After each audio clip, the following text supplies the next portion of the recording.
Bueno, Jesse Uribe, entre otras voces, con este tema, Guaro, y con el Guaro, iniciamos esta edición del programa Venezuela Siempre, Siempre Venezuela, en la tarde del día de hoy, a través de esta señal 1160 AM, Radio San José de Cúcuta, desde Cúcuta para todo el mundo. Llevamos, mire, información, comentarios, noticias, música, entrevistas, todo lo que tiene que ver con Venezuela y su migración a lo largo y ancho del mundo. Esto lo hacemos con mucho cariño y mucho respeto para todos ustedes. Buenas tardes, Nancy, ¿cómo estás? Alan, muy buenas tardes y muy buenas tardes a toda esa amable audiencia que está aquí en este dial, en el 1160 Radio San José de Cúcuta, de nuestras redes sociales oficiales, en Facebook, Instagram, Twitter, en YouTube, en la página web www.siemprevenezuelaweb.com. En enlace en esta primera hora con Radio Delfín 1060 AM. Saludamos en el Control Master a Alex Meneses y a John Camacho, Alan Peralta con Registro Nacional 0715 y quien les habla, Nancy Pacheco con Registro Nacional 0713, el Colegio Nacional de Periodistas Seccional Norte de Santander. Bienvenidos a esta primera ronda informativa en Siempre Venezuela, Venezuela es Noticia. Bueno, y el obispo de la diócesis de San Cristóbal, Mario Moronta, fue galardonado. Recibió el doctorado honoris causa. Habla griego antiguo, arameo y lenguas clásicas. Es un experto en historiografía bíblica. Es el representante del Santo Oficio para la causa de los santos y canonización ante el Vaticano. Un intelectual, a carta cabal, que según lo comenta José Pascual Mora, historiador venezolano. Este obispo de la diócesis se ha merecido y ha recibido este reconocimiento por parte de la Universidad Nacional Experimental del Táchira. Y este doctorado honoris causa es de aquellos doctorados que realmente valen, no aquellos otros que son otorgados por otras razones. Que tienen argumentación, porque claro, ahí se está mostrando la argumentación para ese doctorado. Claro, es más, hubo gente que preguntó que por qué se le daba el doctorado a Monseñor Mario Moronta y aquí José Pascual Mora, historiador, quiso explicar las razones. Habla griego antiguo, arameo, lenguas clásicas, experto en historiografía bíblica y tiene además un alto cargo en el Vaticano. Bueno, ahora falta la pregunta y la respuesta. ¿Por qué dieron a Bernal el doctorado? Sí.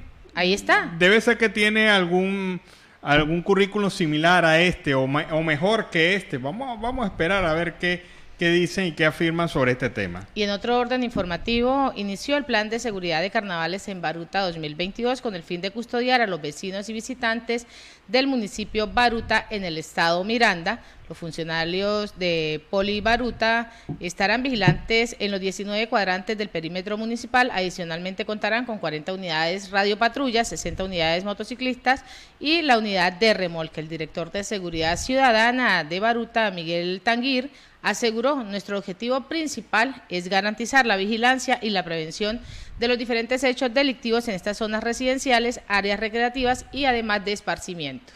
Bueno, y la invasión de Ucrania por parte de Rusia genera reacciones en todas las escalas del mundo político nacional. En Venezuela, el régimen de Maduro decidió apoyar a Rusia y esa afirmación de apoyo a Rusia ha generado críticas como la que hace Capriles Radovsky, el dirigente de Primero Justicia. Ha indicado que los conflictos armados traen las peores consecuencias para la humanidad y esta situación hace que el pueblo venezolano también sufra por estas razones de esta guerra que ha decidido emprender el Kremlin contra el pueblo ucraniano. Apoyar a quien decidió burlarse, mentir y cerrar las puertas del diálogo y a las salidas pacíficas es darle también la espalda a los que sufren las consecuencias, los pueblos. El exgobernador de Miranda asegura que los conflictos armados traen todas sus consecuencias. Calificó de hipócrita que el régimen de Nicolás Maduro rechace las guerras mientras apoya a Putin. Es una hipocresía decir que no se quiere una escalada bélica mientras se le sonríe y apoya al que la inició. No se puede rechazar unas invasiones y justificar otras. Enrique Capriles aseguró que en los conflictos las naciones más débiles sufren las peores consecuencias. No es momento de retórica que dinamite aún más la delicada situación, ni de acciones que traigan consecuencias a los países más débiles como nuestra Venezuela. Saldríamos más afectados que beneficiados. Y en Siempre Venezuela, Venezuela siempre vamos con el primer reporte de nuestro corresponsal Carlos Uzcategui, El Miura.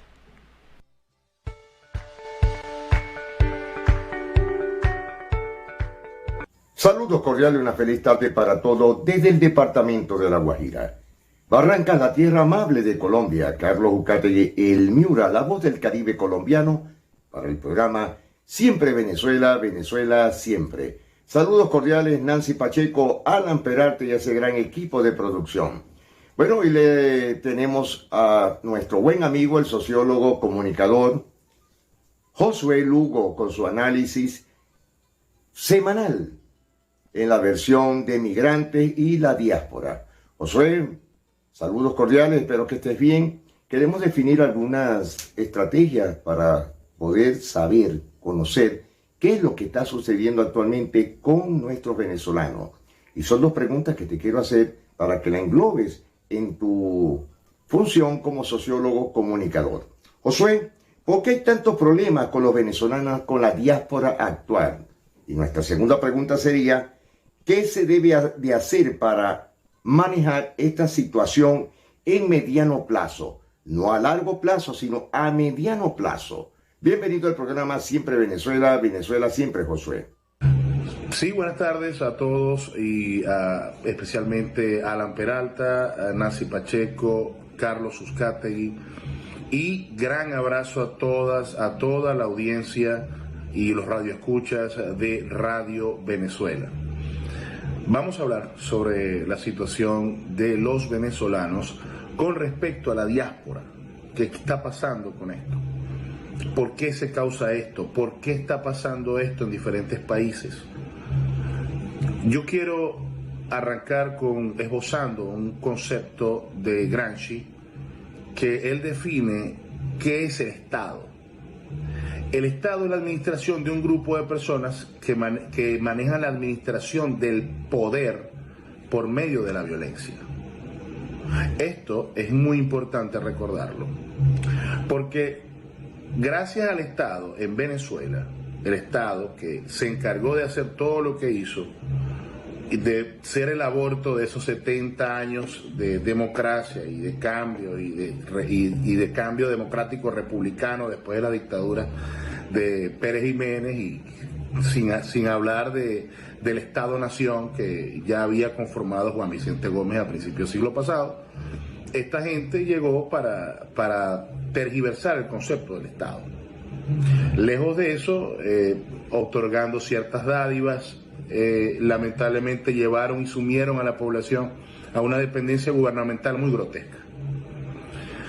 Cuando vemos qué está pasando con los venezolanos que se están yendo, que se fueron, y que esta diáspora no es de ahora, que esta diáspora tiene más de 7 años.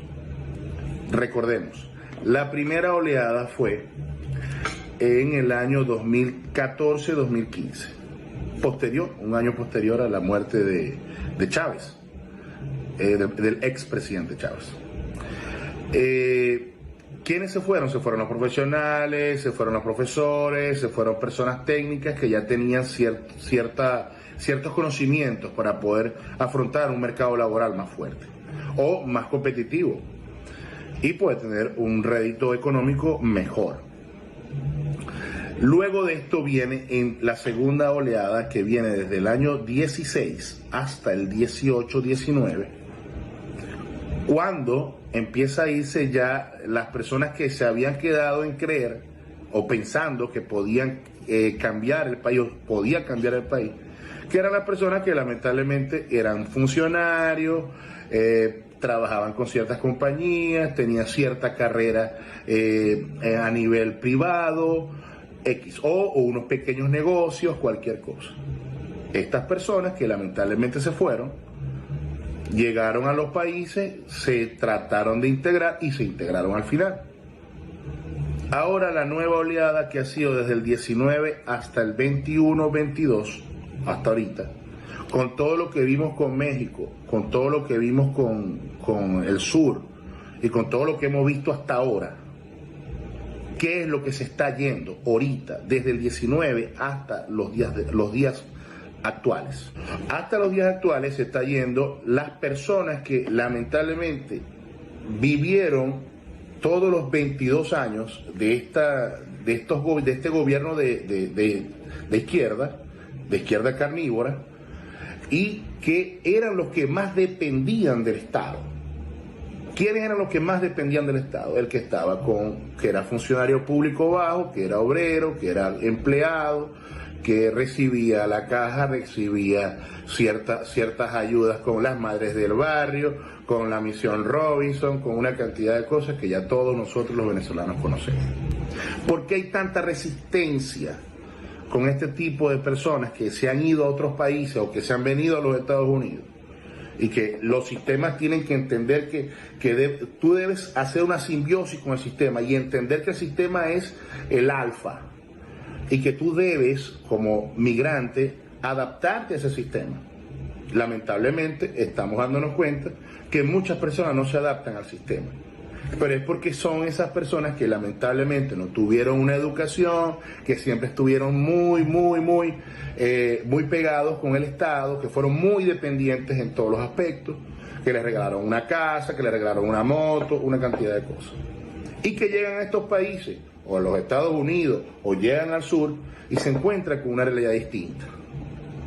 Algo que lamentablemente, a pesar de que hay una diáspora de 5 años anterior, que ya les está explicando cómo es la situación en estos países, ellos están en total y absoluta negación cuando vemos este tipo de cosas como asaltos a camioneros en la frontera de Chile con Bolivia, como vemos personas que están haciendo trata de personas, valga la redundancia, en el sur de los Estados Unidos, que lo vimos hasta final del año pasado, con la cuestión de los coyotes. Y cuando vemos ese tipo de personas que se enfrentan a estos sistemas, que tienen que pagar impuestos, que tienen que pagar servicios, que tienen que hacer una cantidad de cosas, y no se dan cuenta después que su vida ha cambiado y que los derechos alguien los paga. Ese es el gran choque que hay. La diáspora es desordenada porque el Estado ha provocado esto. Al Estado, al provocar esto, la gente no tiene nada más que hacer, no hay empleo, no alcanza el dinero, todo lo que ya sabemos. Y vemos ciertos multiversos en Venezuela, que estamos viendo un Osmer Sousa en el Tepuy, estamos viendo las tiendas que estamos viendo, los mini markets, estamos viendo camionetas del año, estamos viendo una cantidad de cosas, porque son diferentes multiversos, porque la economía está toda tergiversada gracias a la dolarización invasiva, pero eso lo sabemos también. Ahora bien, ¿qué hay que hacer con esto? ¿Qué hay que hacer con esto para manejar esta situación al mediano plazo, Carlos? Te explico corto. Tienen que entender las personas que al recibir, demográficamente hablando, y por presupuesto gubernamental y presupuesto municipal, estatal y nacional, cuando tú recibes una cantidad de personas, por ejemplo, voy a poner el ejemplo que fue lo primero que vimos cuando nos dimos cuenta que había mucha diáspora de venezolanos en Colombia, Cúcuta. Esa zona había personas con situación de calle, la situación sanitaria se compromete, la situación de la educación se compromete, y todo lo que conocemos nosotros a nivel municipal, de política municipal, todo se compromete. Y eso crea ciertas rencillas a nivel gubernamental. Una cantidad, cuando tú tienes un presupuesto para 25.000 personas de tu municipio y de pronto te llegan 14.000, 15.000, lógicamente creas un desorden, creas un desastre. A nivel comercial, a nivel de impuestos, a nivel de todo. A nivel de salud, a nivel sanitario, todo. Y eso hay que entenderlo. ¿Qué deben hacer los países? Lamentablemente han hecho lo posible. Nos han recibido. Lo que pasa es que tenemos que entender que al llegar a esos países debemos adherirnos al sistema, no que el sistema se adhiera a nosotros. Ahorita están pidiendo visas para muchos países en Latinoamérica. Esto tiene que ver con lo político, esto tiene que ver con lo que está pasando a nivel político en Venezuela. Y estoy hablando del chavismo, de la oposición. La comunidad internacional se dio cuenta que la sociedad política en Venezuela es una estafa. Que los políticos de oposición se birlaron una cantidad de dinero que los americanos le dieron y ya no pueden más. Aparte que lo del bloqueo, entre comillas, se les salió de las manos a los americanos. Pensaron ellos que iban a hacer colapsar el Estado y lo que hicieron fue que las personas se terminaran de ir de Venezuela. Y estamos viendo supuestamente unos 6, 7 millones de personas fuera de Venezuela ahorita. ¿Podemos hacer algo? Adaptarnos, readaptarnos, aprender a ser ciudadanos en otros estados, en otros países. Sí, nos va a tocar. Y el día de mañana, en otro tema que hablaré, con respecto al cómo reconstruir Venezuela, quiénes son los que van en realidad a poder aportar algo para la reconstrucción de la misma. Un gran saludo a Alan Peralta, a Nancy Pacheco y a Carlos Uzcategui, y gran abrazo a toda la audiencia de Radio Venezuela. Muchas gracias. José, muchas gracias, excelente análisis, como siempre, y estaremos pendientes en otro momento para seguir conversando de estas teorías, estos teoremas y por supuesto estos análisis muy funcionales que nos estás dando desde los Estados Unidos. Señores, nos despedimos, será hasta mañana. Carlos Uzcategui, el Miura, para el programa Siempre Venezuela, Venezuela Siempre. Mil bendiciones para todos. Bueno, y fue el reporte de Carlos Uzcategui, el Miura, desde La Guajira Binacional. Seguimos acá con más información. Y en los últimos 21 meses, después de la suspensión de las actividades por COVID-19, la inseguridad dentro de los campos de estudios universitarios, los robos y además hurtos, pues se han agravado en el occidente venezolano. La Casa de Estudios Superiores de la región occidente con más arremetidas de la delincuencia es la Universidad del Estado Zulia. El Observatorio de Derecho Universitario de la Aula Abierta registra desde marzo del 2020 hasta 31 de enero del 2022 71 ingresos de AMPA, occidente de la región, el país con mayor índice de universidades afectadas por la delincuencia, la Universidad del Zulia repunta en primer lugar con 71 incidentes de seguridad, seguida de lejos en el segundo y tercer lugar de la Universidad Centro Occidental Lisandro Alvarado y la Universidad Nacional Experimental Politécnica Antonio José de Sucre, con 12 y 9 respectivamente. En total, estos accidentes acumulan a 95 accidentes de inseguridad. Cabe mencionar que aunque con menos universidades en la zona, se mantienen como la región con más números de ataques de AMPA. Bueno, y con esta información nos vamos a la pausa comercial y musical del momento y a regreso seguimos acá en Venezuela Siempre, Siempre Venezuela. Bueno, amigos de Venezuela Siempre, Siempre Venezuela, con ese tema Desconocidos, Manuel Turizo, Mau y Rique. Con esa canción Desconocidos iniciamos nuestro segundo segmento de Venezuela Siempre, Siempre Venezuela en la tarde de hoy. Y Venezuela exportará 43 toneladas de cacao a Rusia. Eso es lo que ha informado la Cámara de la Cooperación Económica Venezolana-Ruso en la sede en el país caribeño. Se llevará a cabo ese reconocimiento de 43 toneladas de cacao venezolano para ser exportado a la Federación Rusa en esa primera misión comercial Caberus 2022.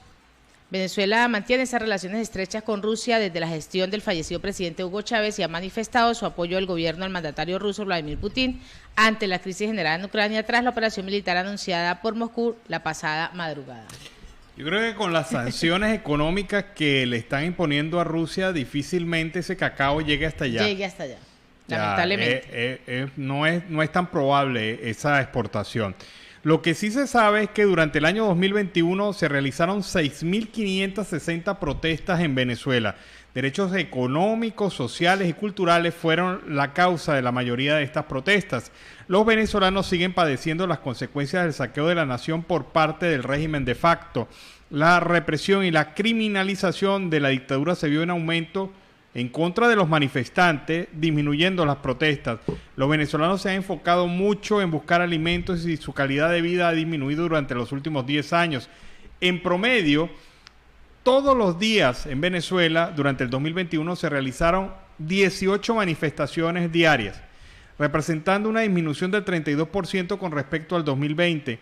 Trabajadores de la salud exigieron equipos de bioseguridad y vacunación. Venezuela no puede esperar, exigimos elecciones libres y justas, afirman los representantes del sector sindical. La reducción del 32% con respecto al 2020 se debe mayormente a que se incrementó la represión. Hay más represión en contra de los manifestantes. Recuerdan ustedes incluso el caso más reciente, que fue la detención de estas dos personas de la tercera edad por salir con una pancarta a exigir los derechos para los jubilados y los pensionados en Venezuela. Y la Cámara Municipal de José María Semprún juramentó en la tarde de hoy a Wisman González como el nuevo mandatario encargado del municipio. Esto lo ha informado el equipo de esta región. La designación de González se da luego de que la alcaldesa Kerinex Fernández fuera detenida en Falcón el pasado mes de enero por tráfico de drogas y posesión de estupefacientes. Bueno, pero hay que recordar que según la ley, el CNE tiene 30 días para convocar una nueva elección en ese municipio porque hay la ausencia permanente de quien fue electa en esa oportunidad. Darío Grafet, activista de Fundaredes, ha denunciado que el Hospital Pediátrico Menca de Leoni en el estado Bolívar, y a pesar de ser uno de los más grandes de esta entidad, que cuenta con 150 camas de hospitalización, sala de cuidados intensivos, terapia intensiva, se encuentra muy deteriorado, al punto que la mayoría de estos servicios están actualmente cerrados. Afirma que lo pudo constatar gracias a una visita y un monitoreo y observación sobre la red de salud del estado Bolívar, y así evidenció que los centros asistenciales de esta entidad se encuentran en crisis. En este sentido mencionó que el Estado venezolano estaría acabando con la vida de cientos de niños, niñas y adolescentes en la zona de oriente del país, puesto que también los hospitales y ambulatorios del sur de la ciudad Bolívar se encuentran en críticas condiciones. La red hospitalaria está en total abandono. Incluye en esta revisión el Hospital Universitario Ruy Páez, que se ha deteriorado por la falta de mantenimiento, lo que limita su capacidad para atender a las personas. El Hospital Custodio Vera, también en el estado Bolívar, en el municipio de Gran Sabana, se encuentra en condiciones deplorables. El Hospital Herbacio Vera de Upata, José Gregorio Hernández de Tumerebo, entre otros, también están totalmente desasistidos, según la denuncia que ha hecho este representante de Fundaredes, Darío Grafé. Y en otro orden, como parte de las visitas y de la ejecución de las obras a realizar del gobernador Manuel Rosales Guerrero en las parroquias de Maracaibo, junto con los miembros de su gabinete de gobierno, pues inició trabajos de vialidad y recuperación de ambulatorio San Brendán en el Jardín de Belén, en el barrio San Agustín, ubicada en la parroquia Francisco Eugenio Bustamante. El líder zuliano estuvo al frente de los trabajos de limpieza y de desmantelamiento. También fue necesario la colocación de colectores de agua, asfalto, de barridas, de acciones a realizar de la gobernación junto a la alcaldía de Maracaibo. Rosales también visitó el Centro Clínico Ambulatorio Brenda, y el mandatario ha recorrido esas diferentes instalaciones donde ha encontrado y ha constatado cómo están esas infraestructuras totalmente destruidas, y busca ese material para reconstruirlo y además esos insumos para retomar nuevamente acciones. Bueno, les comento también algo. Tras la muerte de Carlos Luis Rebet, alias El Coqui, y uno de los líderes de la megabanda que operaba desde la Cota 905, un grupo de vecinos señaló que el miedo a que la banda vuelva a reagruparse es algo que está latente. Ellos confirmaron que muchos de los integrantes de este grupo criminal siguen en la zona y se encuentran a la caza de nuevos prospectos entre los jóvenes y los niños de esa zona. Un profesor de bachillerato que vive en la comunidad y a quien se le resguardó el nombre por razones de seguridad, contó que en el lugar los hombres armados que custodiaban todos los sectores denominados por el AMPA, se ve ahora a niños y adolescentes entre 10 y 15 años que juegan a ser malandros. Ese es el juego de ellos, lo que indica el grado de deterioro que tiene en ese colectivo el hecho de tener como héroe el malandro. Hacen una especie de chinas con bombas y botellitas plásticas de refresco y agua y juegan a dispararse entre ellos. Los supuestos proyectiles son los frijoles que vienen en las bolsas del CLAP. Es algo de verdad demoledor esto. Uno los ve en las escaleras y la forma como se esconden, cómo disparan, es fiel reflejo de cómo operan los malandros en los tiroteos. En carnavales se arman bandas para hacer la guerra, pero todos quieren ser los malandros y ninguno el policía. A propósito del tiroteo ocurrido esta semana en el que fue asesinado un hombre apodado El Peluca, miembro de la banda del Coqui, y también el vecino Carmelo Ruiz España, quien padecía un trastorno psiquiátrico, los lugareños denunciaron que la disputa de delincuentes en diferentes territorios continúa. Todos quieren el puesto de El Coqui. La destrucción total social. Social, claro, Total, mire. una destrucción social. Es demoledor lo que comenta este maestro, que los niños jueguen a ser malandros y que cuando realizan sus juegos nadie quiere ser policía, todos quieren ser malandros. Es el gran referente que tienen en este momento, no tienen otro referente, no existe un referente bueno, ni siquiera el Super Bigotes es un referente. ¿Cómo cambias tú esa mentalidad que ya está en niños de 10 años a 15 años?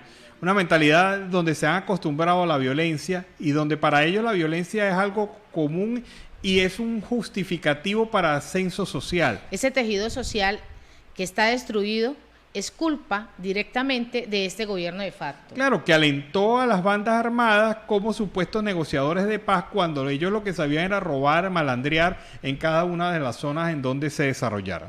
Y a esta hora en Siempre Venezuela, Venezuela Siempre, vamos con el segundo reporte de nuestro corresponsal Carlos Uzcategui, El Miura.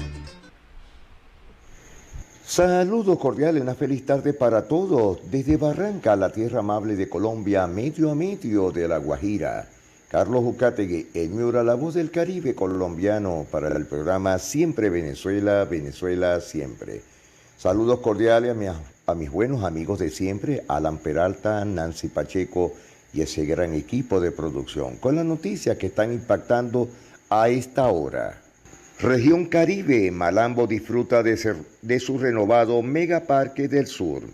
Barranquilla es uno de los destinos más competitivos del país.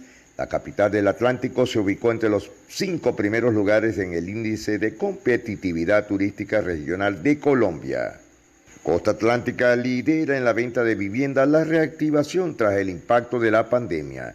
4 empresas de transporte acordaron avanzar de nuevo en sistema de recaudo en el área metropolitana de Barranquilla.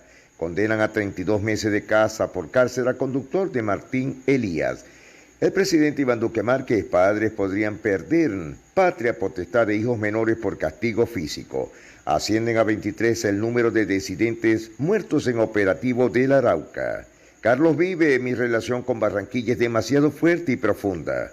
Con herramientas tecnológicas, la Registraduría Nacional evitará fraude en elecciones. Velada de emociones y homenajes en Premio Lo Nuestro 2022. Niegan tutela de Miguel Ángel Pinto en contra de Ingrid Betancourt. Hasta el 30 de abril se extiende la emergencia sanitaria de la COVID-19. Colombia se encuentra en la fase de mitigación del virus. Condenan a 3 funcionarios de la gobernación del Cesar por peculado por apropiación. En el caso del Cesar, el puente metálico en Pailitas estaría listo la próxima semana. Campaña de curules de paz en riesgo por financiación. El CNE manifestó que las compañías de seguro y corporaciones financieras se han negado a expedir las pólizas o garantía a los candidatos. Ministerio de Hacienda en Colombia prevé efectos económicos por el conflicto en Ucrania. Colombia no participa en operaciones militares, así lo indicó el ministro de la Defensa, Diego Molano, que aclara que Colombia, como socio global de la OTAN, coopera en frentes como capacitación, no en envío de tropas. 6 empresas de Riohacha, departamento de La Guajira, se destacaron en ANATO 2022. Ante Asamblea Corporativa, Corporación de La Guajira presentó informe de gestión del 2021. Barrancas, La Guajira cuenta con nuevo software de gestión financiera. Inversión ambiental de la empresa minera Cerrejón superó los 300 mil millones de pesos en el 2021. Monumentos de Riohacha vienen siendo restaurados y le hacen mantenimiento. Sin servicio eléctrico este domingo, 7 municipios del sur de La Guajira por mantenimientos preventivos. Temas del día en Córdoba. Restricciones por inseguridad se extenderán a más barrios y regirán hasta el 11 de marzo. La Fundación del Festival de Vallenato reconoció la labor de periodistas del Cesar. En la zona entre La Guajira y el departamento del Magdalena, sobre todo en el Cesar, el ELN atacó torre de energía eléctrica. Familia de médico vallenato que reside en Ucrania pide oración por su seguridad. Se trata del doctor Kilian Algote Arismendi, un destacado profesional vallenato de 35 años que en estos momentos se encuentra trabajando en Ucrania. Booking reveló los 5 destinos nacionales más acogedores en Colombia. En el top 5 de estos sitios son Salento en el Quindío, Palomino en La Guajira, Barichara en Santander, Jardín en Antioquia y Guatavita en Cundinamarca. Reabrieron el Parque Nacional Tayrona. Hay cambios en el horario y precio. Las personas que deseen visitar las playas del Parque Tayrona se encontrarán con nuevos servicios y señalizaciones a lo largo del área protegida, además de desfibriladores en caso de alguna emergencia. Con medicadores de pH, oxígeno y temperaturas buscan esclarecer muerte de peces en Chiriguaná. Sigue la polémica entre el grupo minero Prodeco y los sindicatos mineros. Ministerio del Trabajo se pronuncia sobre las protestas de sindicatos mineros. El INAC autorizó apertura supervisada de la aviación general y privada en Venezuela. La ONU se prepara para flujo de hasta más de 5 millones de refugiados ucranianos. En plena guerra, las cosas del amo del valle. El régimen de Nicolás Maduro enviará 43 toneladas de cacao a Rusia. El chavismo reabrió en Bolívar el paso fronterizo con Brasil restringido durante la pandemia. Sin agua ni aire acondicionado en centros de diálisis. Ese es el drama que se vive en Maracaibo por los pacientes renales. Se exige investigación sobre Bielma Moro y Padrino López por el asesinato de Ruiber Roa en el estado Táchira. Es a 7 años de ese asesinato. Informe de la Unión Europea de elecciones en Venezuela señaló barreras contra el derecho al voto. Ahorristas del Banco Occidental de Descuento entran en pánico por corralito que limita transacciones a 30 bolívares por día. Estados Unidos aborda con Colombia el ataque ruso contra Ucrania. Cruceros retornarán embarques del Royal Caribbean desde Cartagena de India. El equipo nacional quedó al borde de la eliminación en la Libertadores. El equipo verde cayó ante el Olimpia de Paraguay en duelo disputado en la noche de este jueves. Departamento de Sucre fue militarizado por la alerta de presencia del ELN. Bolsa de Valores de Colombia se tiñe de rojo por tensiones globales. Gobierno ayudará a colombianos para salir de Ucrania. Presentarán proyectos de ley para mantener beneficios del turismo en la costa caribe. Alcalde de Ibagué ratificó posición de proceder con desalojo de invasiones urbanas. Dólar en Colombia cierra semana subiendo. Contraloría emitió nuevo fallo por daño patrimonial de más de 33.000 millones de pesos en el Tolima.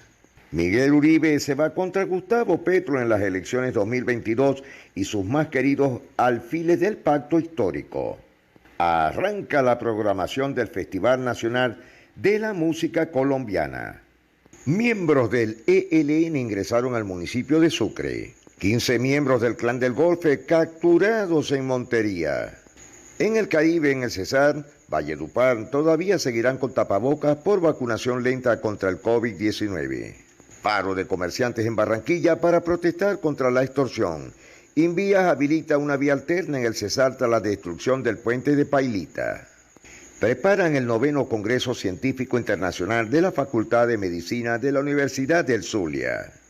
Arrancó el plan piloto para prevenir el mal de Chagas en el Catatumbo. En San Cristóbal, estado Táchira, Venezuela, crece el reciclaje como fuente de empleo. Constituyendo la República es la exposición que enmarca el inicio de Colombia. Hoy es el acto de coronación en la Casa del Carnaval. Reyes cívicos del folclore celebran su noche. También noche de poesía en los jardines del MOA. La ruta del MAN por las nuevas migraciones. El Museo de Arte de Barranquilla, el MAC, tiene vigente una exposición híbrida que se respalda en obras y tecnología para desplazarse por el mundo. Humo y cenizas invaden a Barranquilla por nuevo incendio en la isla de Salamanca. Tiendas de Soledad y Malambo, Caribe colombiano, amanecen cerradas en protesta contra la extorsión. Iván Duque Márquez, invasión a Ucrania puede afectar la reactivación económica mundial. Camila Osorio avanza en la WTA de Guadalajara, México. se promulga en Zipaquirá, la región metropolitana Bogotá, Cundinamarca. Incremento salarial para los servidores públicos en Colombia será del 7,26% desde marzo. Señores, nos estamos despidiendo. Será hasta el día lunes, si Dios lo permite. Alan, Nancy, les deseo un happy weekend para todos. Mil bendiciones.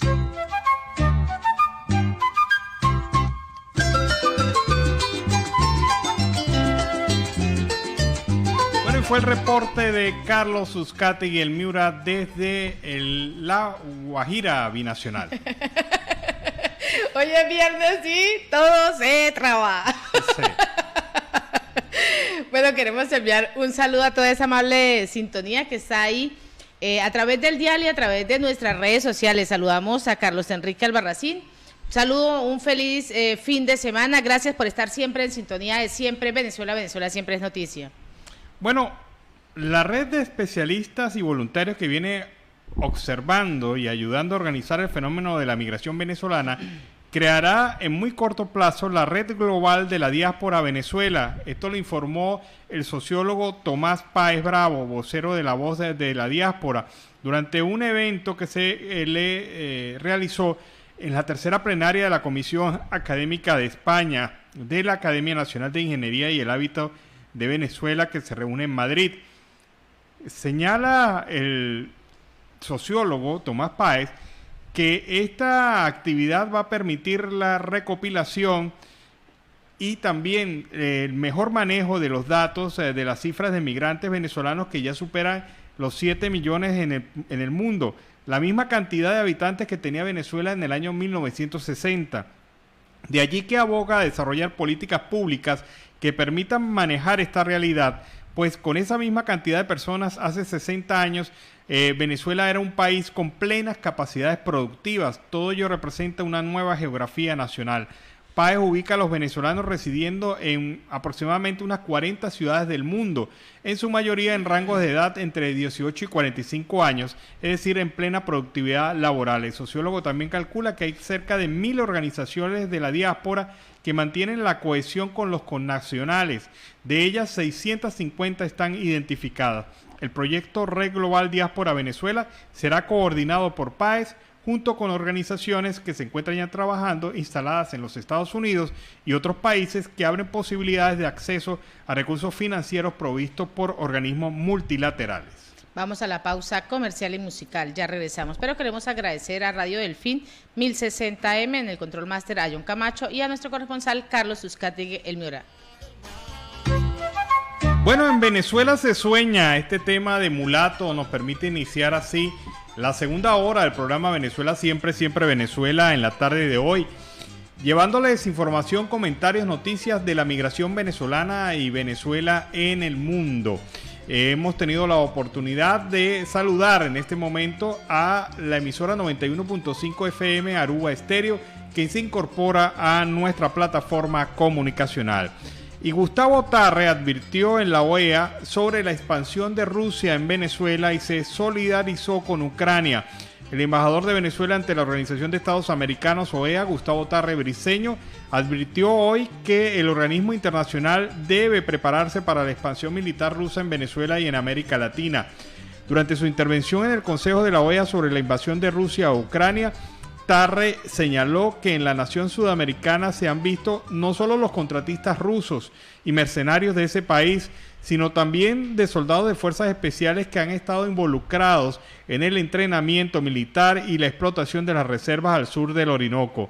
A su vez recordó que poco antes de la invasión, el viceministro de Exteriores ruso, Sergei Ryabkov, manifestó la intención del gobierno de Putin de incrementar la presencia militar rusa en Venezuela y en Cuba, hablando incluso de establecimiento de bases en una seria violación al artículo 13 de la Constitución venezolana. Tarre condenó nuevamente la invasión de Rusia sobre Ucrania y destacó la posición de Nicolás Maduro ante la agresión militar rusa. No solo dio su apoyo a la invasión, sino que acusó a Ucrania de querer acabar militarmente con Rusia, como si el agresor fuera el agredido. Siguen entonces las posiciones diversas de venezolanos sobre esta situación que se está presentando en Ucrania y que viene afectando lógicamente de manera directa a Venezuela.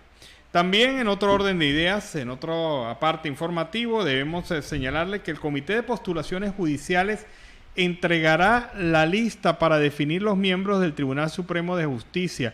El 14 de marzo es la fecha definitiva para la entrega de esta lista.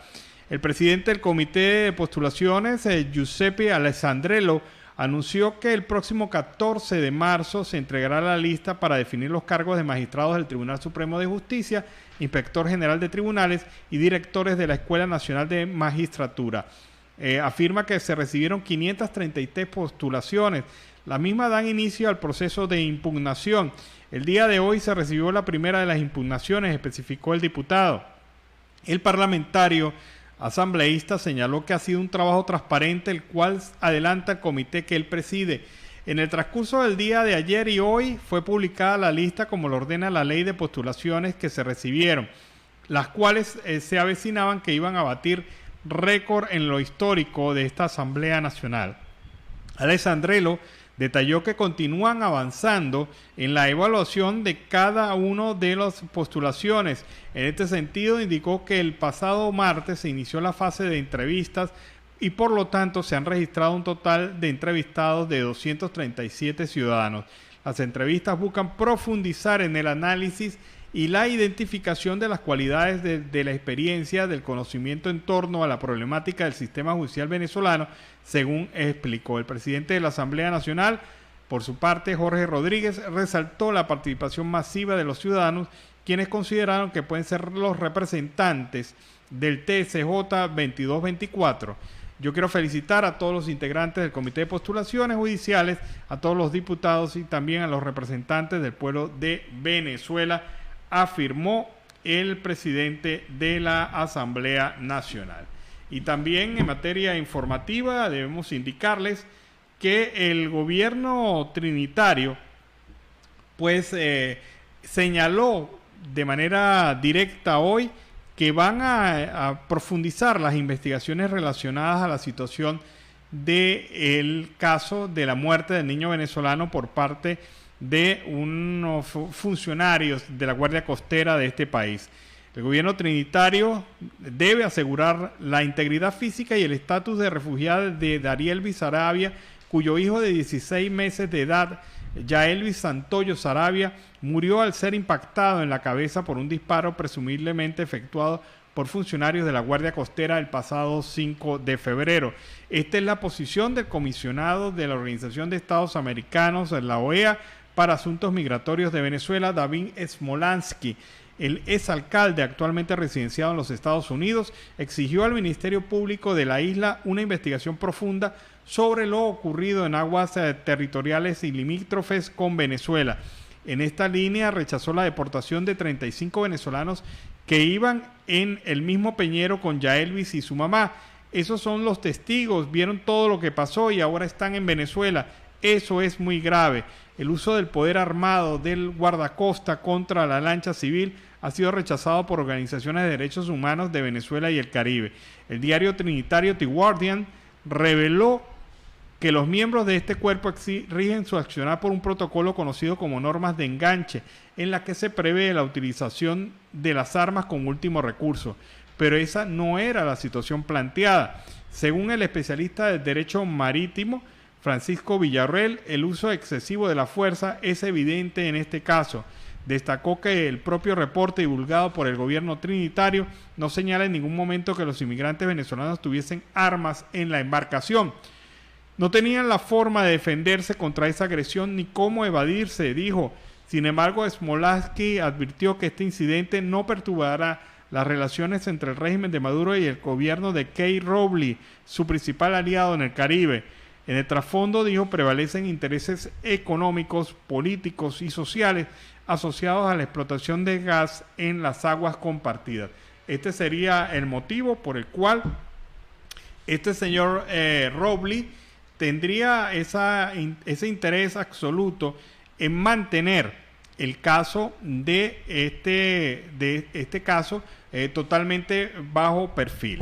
Y tenemos en línea a Rafael Quiroz, economista petrolero, ensayista, profesor de petróleo en pre y posgrado en FACE en la UCB, también jefe de cátedra de Economía y Política Petrolera. Muy buenas tardes, doctor Rafael Quiroz. Bienvenido al programa Venezuela Siempre, Siempre Venezuela. Buenas tardes, muchas gracias por la invitación. Y bueno, ya ciertamente la diferencia de verme para participar en este programa. Doctor, vamos a empezar por lo obvio. ¿Qué impacto tiene para Venezuela el hecho de que el barril de petróleo se haya disparado a más de 100 dólares producto de esta invasión de Rusia a Ucrania? Bueno, para Venezuela tiene una significación interesante, ¿no? En tanto en cuanto, por supuesto, se incrementa su factura petrolera, incrementa los ingresos fiscales que entran al Estado por concepto de venta del petróleo y aumentan también, por supuesto, el ingreso de divisas. Desde luego que no nos beneficia tanto como ha debido, como debería beneficiarnos, de nosotros haber tenido una producción que hemos debido mantenerla en 2,5 millones de barriles diarios. Y nuestra producción es una producción hoy en día modesta de unos 880,000 barriles diarios.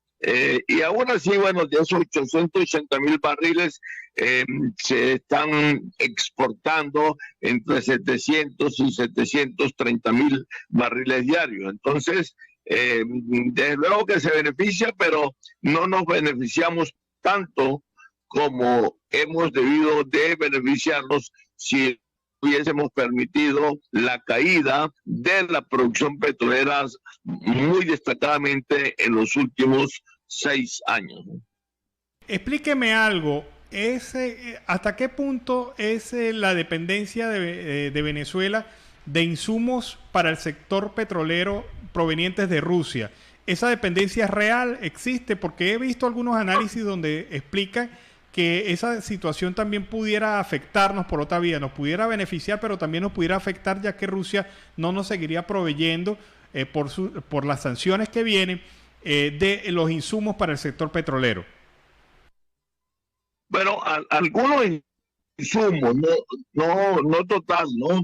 En verdad quien nos provee de más insumo es Irán más que Rusia propiamente. Irán nos está proveyendo de nafta catalítica, también nos está proveyendo de alquilato para la elaboración de la gasolina, nos está proveyendo también de condensado, de crudo condensado para poderlos mezclar con el crudo extra pesado de la faja del Orinoco y formar allí un blend que nos da un Merey 16, Merey 17. En verdad que no es más, nos está proveyendo es Irán. Rusia nos ha estado proveyendo de gasolina algunas veces, algunas oportunidades que se han necesitado y lo han hecho. Lo que pasa es que la producción de gasolina, como la de gas, en Rusia está bastante comprometida por todos los mercados que ellos abarcan. Y en cuanto a piezas y mecánicas para reparaciones de refinerías, la tecnología que tiene Venezuela es una tecnología netamente americana. Entonces, más se parece a la tecnología que tienen los iraníes, puesto que allí la Shell y la British Petroleum y también la Gulf estuvieron instalando y en efecto todavía están operando las más grandes y las mejores refinerías de Irán. Entonces allí nos identificamos más en términos tecnológicos y por eso es que ellos han estado viniendo a Venezuela para restablecerlo o reparar alguna de las refinerías, porque repito, se trata de la misma tecnología que una tecnología americana, pero no es tecnología rusa. En verdad nosotros, en términos de lo que es el parque industrial petrolero, tenemos poca maquinaria y poca instrumentación de rusa, porque PDVSA nunca se había apoyado precisamente en la tecnología rusa. Pero, por supuesto, aún así, la situación en Ucrania, dado que está presente Rusia como primer protagonista y Estados Unidos, bueno, eso es un fenómeno fuerte desde el punto de vista de lo que es la geopolítica petrolera. Y sobre todo en cuanto están involucrados dos países eminentemente petroleros, que es Rusia y Estados Unidos, ¿no?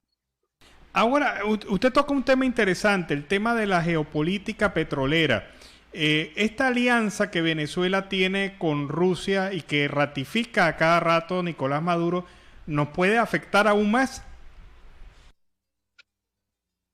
Bueno, nos podría afectar en cuanto, por supuesto, eso es suscribir compromisos tácitos y sobreentendidos con Rusia. Pero la verdad que bueno, yo no quiero justificar, por supuesto, a Maduro, ni mucho menos sus torpezas de la geopolítica venezolana o de la diplomacia venezolana. Pero la verdad es que a Maduro no le queda otra cosa, porque si está sancionado personalmente, incluso en términos de Estado, el país está sancionado por Estados Unidos, y hay una confrontación Rusia-Estados Unidos, a él no le queda otra vía, no sé, pues repito, no lo estoy justificando, ni estoy identificándome con su geopolítica, estoy poniéndome en los zapatos de él y me diera la impresión de que si usted y yo estuviéramos en los zapatos de él, seguramente estaríamos jugando la misma carta. A mí me parece, por supuesto, torpe lo que están haciendo los rusos allá en Ucrania, sobre todo en la capital, en Kiev. Pero bueno, lo que podemos sacar como conclusión es que esas tensiones militares, esas actitudes y esos escenarios un poco bélicos y de preguerra, por decirlo así, con comillas, es lo que ha empujado los precios del petróleo hacia arriba, porque allí entra a jugar una variable netamente política, o mejor dicho, una variable geopolítica, aun cuando sea coyuntural, pero cobra una prima por riesgo al suministro petrolero para los efectos del mercado petrolero. Y esa prima, por supuesto, en este momento es significativa, tanto que ha llevado el petróleo. Hoy estuvo el Brent durante una hora al mediodía, estuvo por encima de los $107 el barril. De continuar esta tensión en 8 o 10 días, pero si se mantuviera, yo no tengo duda de que el petróleo va a sobrepasar el pico histórico del 14 de agosto del 2014, cuando estuvo el Brent en $147. Y estoy seguro que cruzaría el umbral de los $150. Todo como producto, precisamente, repito, del ambiente bélico, de preguerra, como queramos llamarlo, pues de tensión militar, etcétera, etcétera. Y, repito, el problema es que el mercado petrolero es un mercado sumamente epidérmico, sumamente sensible, que capta todas las señales que se le envían.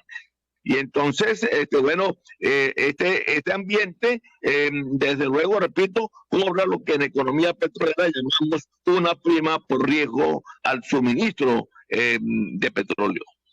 Ahora bien, estamos saliendo de la pandemia aparentemente y las expectativas eran positivas en la mayoría de las economías mundiales.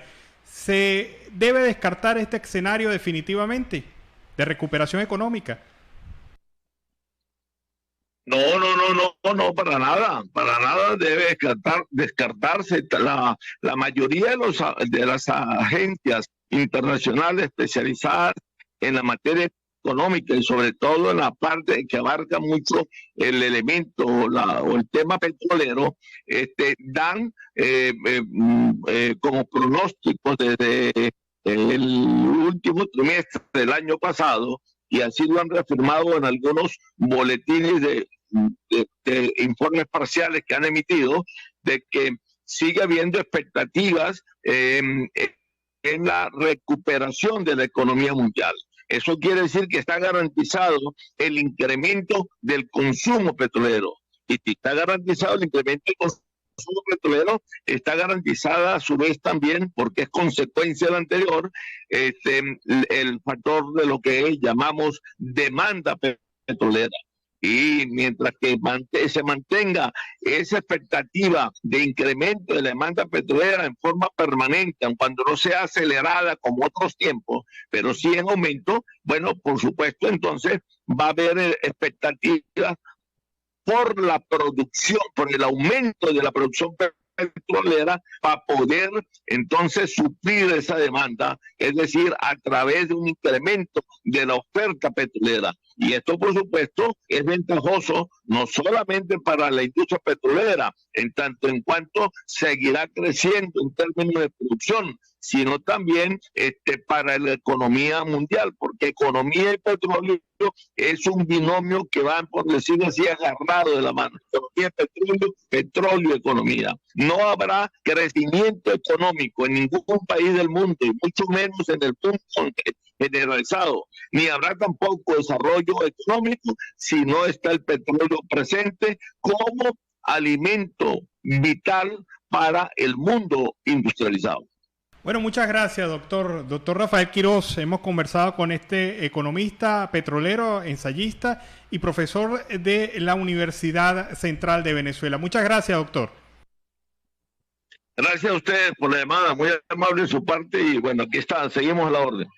Bueno, y fíjense ustedes el análisis que hacía el doctor Rafael Quiroz, especialista petrolero, sobre esto. O sea, un incremento del precio del petróleo, pero se mantienen las expectativas positivas de crecimiento de la economía. Él indica que es un binomio que se vincula realmente y que hace generar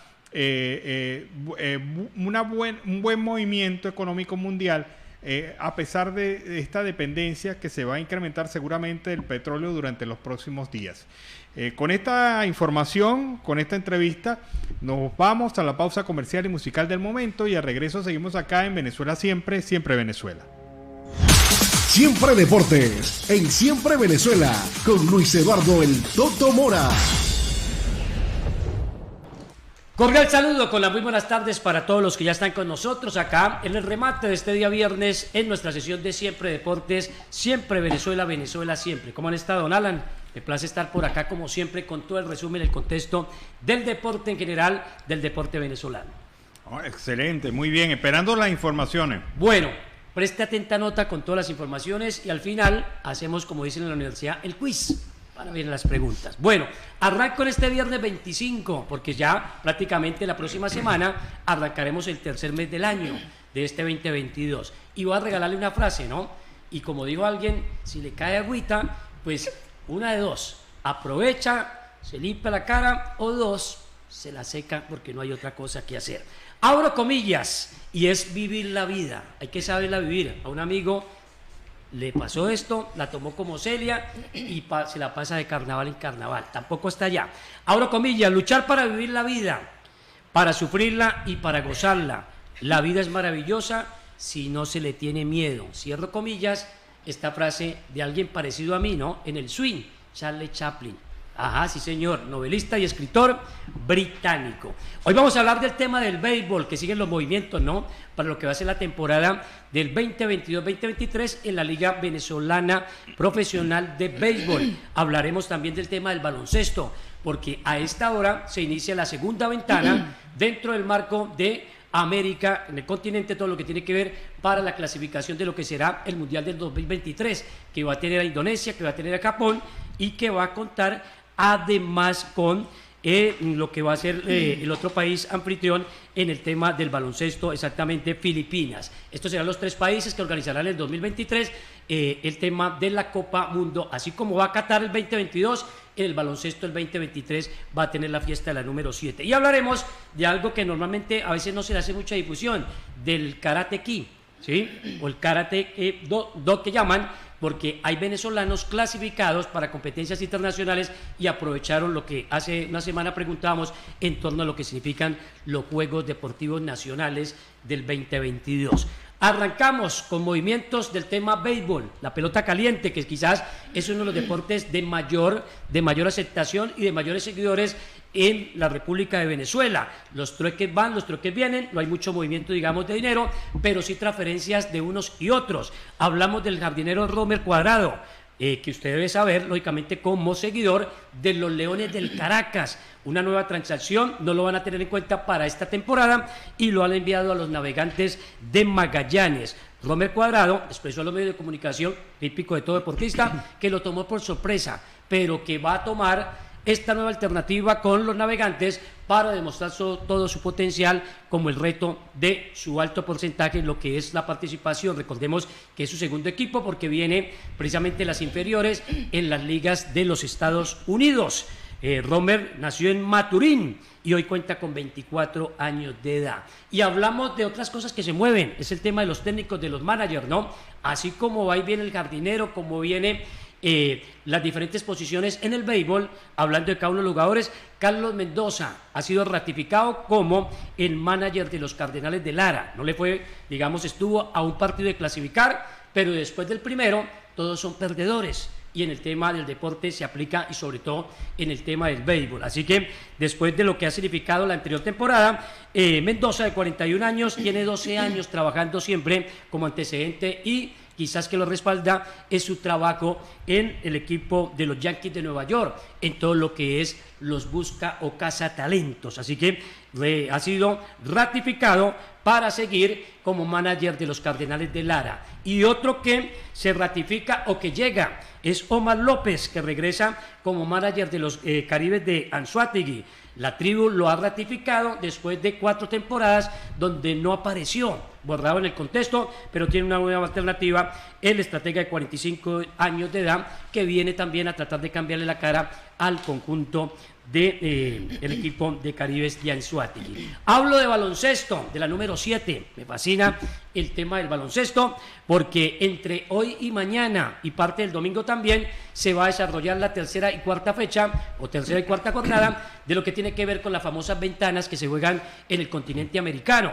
Hay 4 grupos, tendrán al final 32 que van a estar presentes en la Copa Mundo de baloncesto, que reitero, se va a desarrollar en el mes de agosto. Así que la selección vinotinto en la categoría o en la rama masculina se encuentra a esta hora ya en el Coliseo, allí donde prácticamente va a tener hoy sobre las 8:40, horario venezolano, 7:40 hora Colombia, su compromiso tercero frente a la selección de Argentina. Los dos vienen de ganar, los dos vienen de 2 victorias, 4 puntos, y la estadística indica que han sido enfrentamientos directos, 30 victorias para los argentinos y 10 para los venezolanos. Pero ahí no está, quizás la tendencia le da el favoritismo al albiceleste. Pero el último partido que se dio en el mes de febrero del 2020 fue con victoria para el equipo venezolano en lo que fue la clasificación a la América Cup, otro de los torneos que se juega dentro de nuestro continente. Se juega en Buenos Aires en este fin de semana y será prácticamente el 2022 y parte del 2023 la fase clasificatoria, donde los candidatos son Venezuela, Argentina y la selección de Brasil, los fuertes en este continente. Colombia en las 2 primeras salidas perdió. Hoy jugará frente a Chile a las 7:40 y repetirá el día domingo frente a la selección de Brasil. Por su parte, Venezuela mañana, después de este compromiso frente a Argentina, jugará frente a la selección de Paraguay. Ojo con la nómina que ha llevado el técnico Fernando Duro. David Cubillán, Eiler Guillén, este apellido suena bastante en el tema del baloncesto, ¿no? Los colombo-venezolanos, allá y acá, en la liga nuestra y en la liga también venezolana. José Materón, Edgar Martínez, Garly Soco, John Einer Cifuentes también aparece, José Ascanio, Jonás Zamora, Pedro Chourio, Michel Carrera y el técnico, como lo decía hace un momento, Fernando Duro, con la asistencia de Pablo Farabel. El preparador físico es Ricardo López. La jornada hoy tiene los partidos Paraguay-Panamá, que lo han perdido todo. A las 5:10 Brasil-Uruguay, 7:40, 8:40 de Venezuela, 7:40 de Colombia, Argentina-Venezuela, y a las 7:40 Chile frente a Colombia. Tendrán que ganar, porque si no prácticamente en 4 jornadas de 12 y usted sin puntos, aunque en el baloncesto diríamos que poco rinde, pero así como no se ve mucho que suba, tampoco mucho se alcanza. 2 para quien gana, 1 para quien pierde. Hoy las posiciones tiene a Venezuela y Argentina en el grupo A con 4 puntos, mientras en el otro grupo Uruguay está encabezando con Brasil con 4 puntos. Colombia figura con 2. Pero así ganen los 2, créame que no le va a alcanzar todavía para llegar al primer lugar. Vamos a hablar ahora del tema del Karate Kid. Hablamos porque los venezolanos tienen la mira a las competencias internacionales. Ojo que esto es lo que significa la importancia de los Juegos Deportivos Nacionales, donde se busca el talento, y los hermanos guarareños Carlos José y José Alejandro Carrellas, ahí estamos observando las imágenes, y Michael Josué Urrieta Milanés consiguieron en los pasados Juegos medalla de plata y medalla de bronce respectivamente en el Nacional de Karate Kid Juvenil desarrollado el fin de semana. ¿Qué viene para ellos? Intertorneos internacionales, competencias de este 2022. Los atletas han consolidado, primero que todo, permanencia ya y ya están seleccionados para precisamente representar en lo máximo de la categoría, la selección venezolana. Y tendrán ahora como mira el primer campeonato centroamericano del Caribe a realizarse el 20 al 24 de marzo del 2022 acá en nuestro país, en Bogotá. Así que es totalmente positivo lo que se da por esta época, y estaremos la próxima semana hablando de Venezuela en eliminatoria, que ya mira, reitero, el 2026 con José Néstor Peckerman, Colombia con la ilusión. No puede terminar iluso, se puede ilusionar, pero no puede terminar siendo iluso los pensamientos y las aspiraciones. ¿Dónde se va a jugar? Hay donde jugar, ¿no? Quieren San Cristóbal, aunque por acá creo que no va a ser.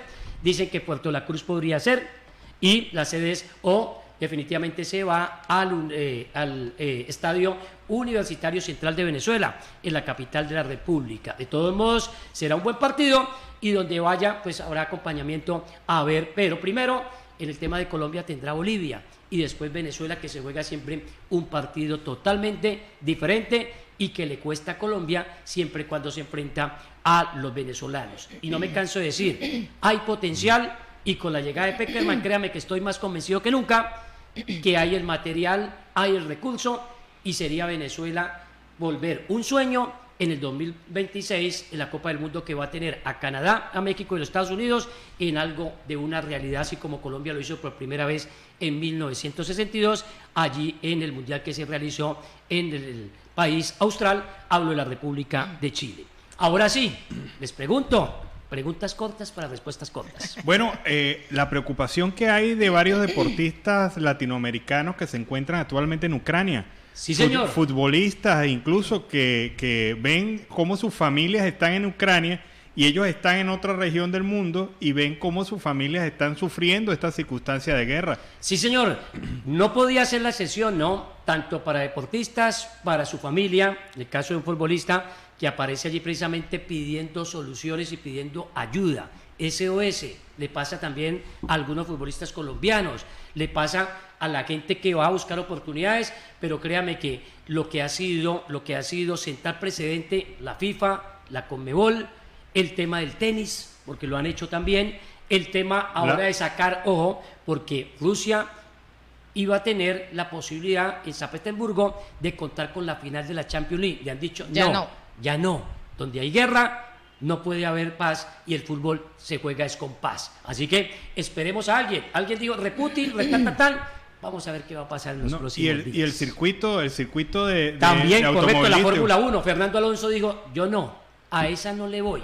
Hay garantías, comillas, de seguridad, pero ha dicho que ante todo la solidaridad con lo que se presenta, porque jamás la guerra será el principio de solución. Bueno, muy buena la decisión de muchos deportistas de manifestarse a favor de la paz. Lo han hecho rusos, lo han hecho ucranianos también, y lo ha hecho la comunidad internacional. Varios deportistas han dicho. Y deportistas que han tomado las armas ya, ¿no? Sí. Para respaldar a Ucrania. Inclusive un alcalde también ha colocado, porque ha convocado al presidente, inclusive metiendo en la política, a respaldar y hacer sentir o tener el sentido de patria. Bueno, muchas gracias. Gracias a ustedes y nos vemos el próximo viernes. Deportes en Siempre Venezuela con Luis Eduardo el Toto Mora. ¿Y qué nos decías? Que siempre se me olvida. Estaba haciendo mucha seña, ¿no? No, es que siempre se me olvida que vamos con un final con el de Toto. Oiga, o sea, por Dios, no he podido. Falta cuando la vi haciendo así como sale en la televisión. Mientras va hablando uno, entonces sale atrás. Claro. Correcto, tú y yo estamos locos. Continúe. Seguimos en Siempre Venezuela, Venezuela siempre es noticia, y vamos con el reporte de nuestro corresponsal, Oliver Luyano, el amigo de todos.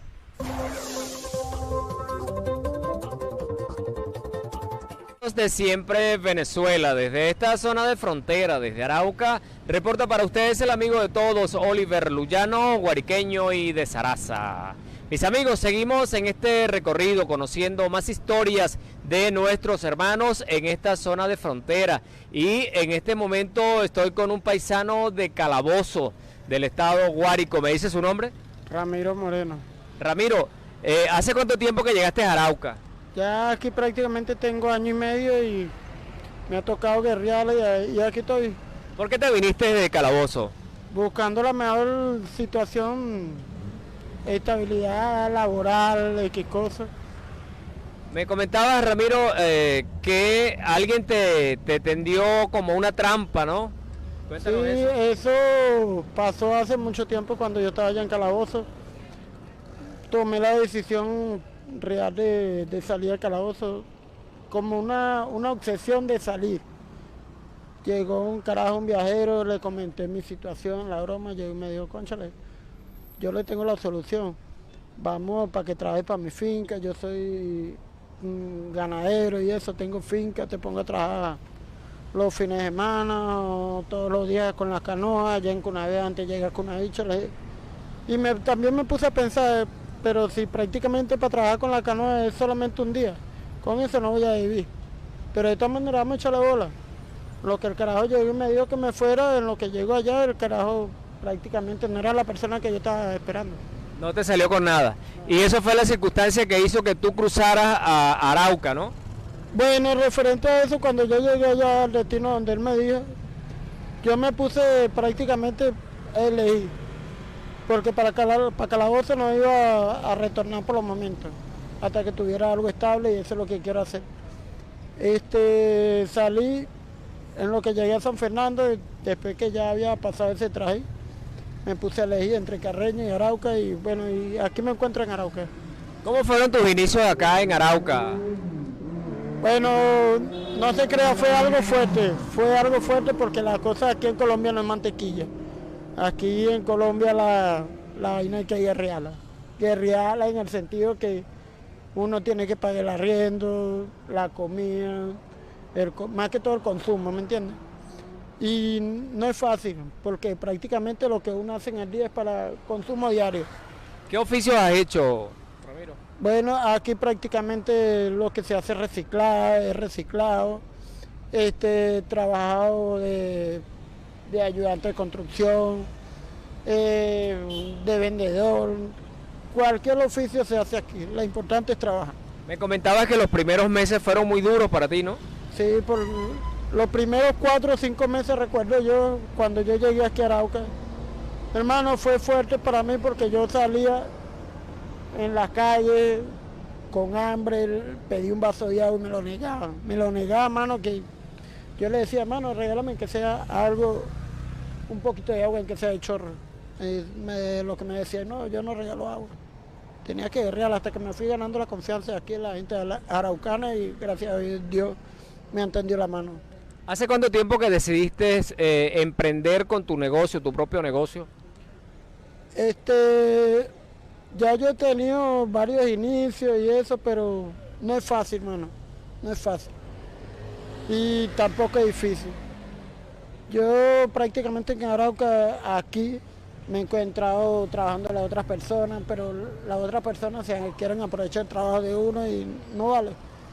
Fui esforzándome y poco a poco me fui levantando hasta que hoy en día ya tengo mi pequeño negocio, no es mucho, pero en que sea por lo menos me sirve para mi sustento. ¿Te da para cubrir tus gastos? Sí, por lo menos el arriendo, la comida y unas cositas ahí. Ramiro, la familia, coméntame, tus hijos, ¿dónde están? Bueno, mi mamá ahorita la tengo en La Guaira, gracias a Dios la tengo bien. Más que todo mi familia se encuentra en Calabozo. Tengo a la suegra allá en Guadalito, con los nietos, y mi esposa se encuentra ahorita en Marina, ella va, viene, y así estamos, a veces que yo voy para allá, compartimos, y ella para adelante. ¿Cómo te sientes acá en Arauca? Bueno, no me siento del bien en sí no me siento bien. Me siento incómodo porque más que todo tengo mi familia lejos de mí, ¿me entiendes? No es lo mismo que tú te pares en la mañana, cónchale, siento algo, veas a alguien, la quieras abrazar, le quieras compartir tus problemas, no es lo mismo que tú estés solo, ¿me entiendes? ¿Y tú tienes planes de volver a Venezuela próximamente? La meta que yo salí, cuando yo salí allá de Calabozo, cuando yo regrese para allá, es que yo tenga algo estable, algo que llevarle a mi familia. De resto, por los momentos no. Me duele, pero ahorita no lo pienso hacer. ¿Qué aprendizaje te ha dejado esta situación que nos ha tocado vivir a los venezolanos? Cónchale, hermano, es fuerte, por lo menos yo de mi parte yo no esperaba esto. Que mi país prácticamente esté por debajo y es lamentable que uno tenga que salir de su país a migrar, buscar nueva vida, alejado de su familia, alejado de su hogar. ¿Ves? ¿Tu familia cuando conversa con ellos qué te dicen, qué te comentan de la situación de Venezuela? Cónchale, que la broma está crítica ya. E incluso cuando yo hablo con ellos, más que todo con mi mamá, empieza a llorar, que cónchale me extraña, que eso. Y bueno, tenemos que aguantar. Yo sé que Venezuela va a salir adelante y va a haber un cambio, pero ahorita no. Y ese cambio lo va a dar el que está allá arriba. Solamente tenemos que confiar en Dios y Él dará el todo por Venezuela. ¿Qué mensaje darle a los colombianos, a los araucanos que nos han tenido que recibir? ¿Qué decirles? Bueno, en realidad prácticamente a la familia araucana le doy gracias por de verdad brindarnos el apoyo. Las poquitas personas que en realidad nos brindan el apoyo, porque otras prácticamente no piensan en la familia de uno. ¿Ves? De verdad le doy gracias, que nos han abierto las puertas, nos han tendido la mano grandemente y han confiado en nosotros. ¿Ves? Y de verdad me siento orgullosa de verdad. No es fácil lo que Venezuela está pasando, pero aguantemos y confiemos en Dios. Confiemos en Dios que todo va a salir bien. Entonces, pongamos la confianza en Él y veremos la victoria. Bueno, gracias. Bueno, mis amigos, estuvimos compartiendo con Ramiro, paisano guariqueño de allá de Calabozo, que lleva tiempo en esta tierra trabajando, luchando por un futuro mejor. Desde acá, reporta para ustedes el amigo de todos, Oliver Luyano, guariqueño y de Zaraza.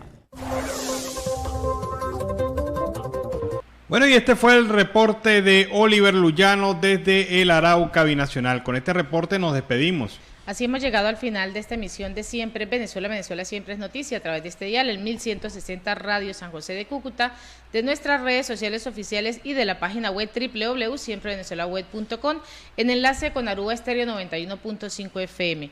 Agradecemos en el Control Master a Alex Meneses, Alan Peralta con Registro Nacional 0715 y quien les habló, Nancy Pacheco, con Registro Nacional 0713, el Colegio Nacional de Periodistas, Seccional Norte de Santander. Feliz fin de semana. Hasta el lunes. Cuídense.